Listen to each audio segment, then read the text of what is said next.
হাসনাহেনা ফুলের গন্ধে কি সাপ আসে? আমরা অনেকেই মনে করি হাসনাহেনা ফুলের গন্ধে সাপ আসে। চলুন আজকে এই বিষয়টাকেই একটু ক্লিয়ার করতে চেষ্টা করব। আমি যে ফুলের পাশে দাঁড়িয়ে আছি এটাকে বলা হয় হাসনাহেনা। এর বোটানিক্যাল নাম হচ্ছে সিস্টাম নকটার্নাম। নকটার্নাম তার কারণ হলো এটা রাতের বেলায় ফুটে এবং সুগন্ধটা রাতেই ছড়ায়। যাই হোক, যেহেতু রাতে ছড়ায় সুগন্ধ এবং তীব্র সুগন্ধ, তাই অনেকে বলে থাকেন বাড়িতে এই উদ্ভিদটি রাখলে সাপ আসে। আসলেও কি সাপ আসে? চলুন এই ব্যাপারে একটু ব্যবচ্ছেদ করে দেখি।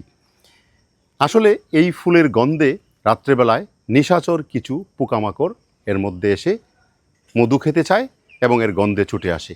যেহেতু রাত্রে ফুটে তাই এর তীব্র সুগন্ধ এবং বিভিন্ন পোকামাকড় এর পরাগায়ন ঘটায়। রাত্রেবেলায় যখন বেশ অনেক পোকামাকড় আসে তখন সেই পোকামাকড়গুলিকে খেতে আসে ব্যাঙ। ব্যাঙ এসে যখন লাফালাফি করে তখন সেই ব্যাঙের লাফালাফির শব্দটা মাটিতে কম্পন সৃষ্টি করে।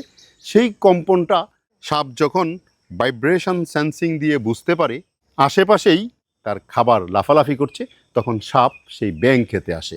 আসলে হাসনাহেনা ফুলের গন্ধে কখনো সাপ আসে না।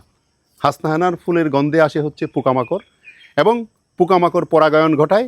পোকামাকড়ের উপস্থিতি টের পেয়ে আসে ব্যাঙ, ব্যাঙের উপস্থিতি টের পেয়ে আসে সাপ। সাইকেলটা বুঝতে পেরেছেন? তো সরাসরি কখনো সাপ আসে না।